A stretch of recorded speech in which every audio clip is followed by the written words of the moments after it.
একদিন হজরত ঈসা আলাইহিস সালাম আল্লাহকে জিজ্ঞেস করলেন, হে আল্লাহ, এই জামানায় আমার চেয়ে বুজুর্গ আর কেউ আছে কি? আল্লাহ তাআলা তার প্রতি উত্তরে বললেন, অবশ্যই, তুমি একটু সামনের দিকে অগ্রসর হলেই দেখতে পাবে। ঈসা আলাইহিস সালাম সামনের দিকে অগ্রসর হতে লাগলো। একটু পর প্রকাণ্ড এক গোলাকার পাথর দেখে তিনি দাঁড়িয়ে গেলেন এবং গায়েবীভাবে আওয়াজ শুনতে পারলেন, হে ঈসা, তোমার হাতের আছা দ্বারা তাতে আঘাত করো। ঈসা আলাইহিস সালাম পাথরটিতে আঘাত করলেন। পাথর দুটি খণ্ড হয়ে গেল। ঈসা আলাইহিস সালাম দেখতে পেলেন তার মধ্যে তাসবিহাতে এক জয়ীফ বৃদ্ধ লোক ইবাদাতে মগ্ন। তার সামনে একটি আনার পড়ে আছে। ঈসা আলাইহিস সালাম জিজ্ঞেস করলেন, আপনি কে এবং কতদিন থেকে এখানে আল্লাহর ইবাদাতে মশগুল আছেন? বৃদ্ধ বললেন, আমি এই এলাকারই মানুষ।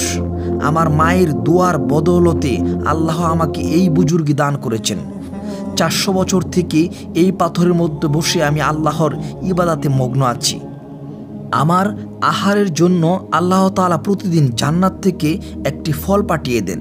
এই কথা শুনে হযরত ঈসা আলাইহিস সালাম আল্লাহর দিকে সিজদায় পড়ে গেলেন এবং কাঁদতে কাঁদতে বললেন, হে আল্লাহ, আমি তোমার নিকট অপরাধী।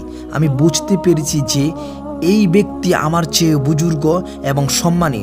তখন আল্লাহ বলেন, হে ঈসা, জেনে রাখো, শেষ জামানার নবীর উম্মতদের মধ্যে যে ব্যক্তি শাবানের চাঁদের 15 তারিখে রাত জেগে ইবাদত করবে এবং দিনে রোজা রাখবে, নিশ্চয় সে ব্যক্তি আমার নিকট ওই বৃদ্ধের চেয়েও বেশি বুজুর্গ এবং প্রিয় হতে পারে।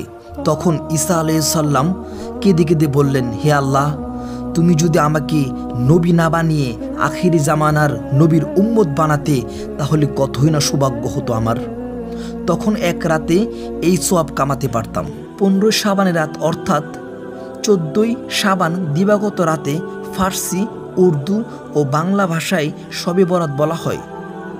হাদিস শরীফে এ রাতের লাইলাতুন নিসফি মিন শাবান বলা হয়েছে। উক্ত ঘটনাটি কোনো নির্ভরযোগ্য সূত্রে পাওয়া যায়নি। আল্লাহ আমাদের এইসব বিষয় নির্ভরযোগ্য সূত্র থেকে সঠিকটা জেনে আমল করার তৌফিক দিন এবং বাড়াবাড়ি ছাড়াছাড়ি থেকে রক্ষা করুন। সাথে সাথে ইসলামী আমানত রক্ষা করার তৌফিক দান করুক। আমিন।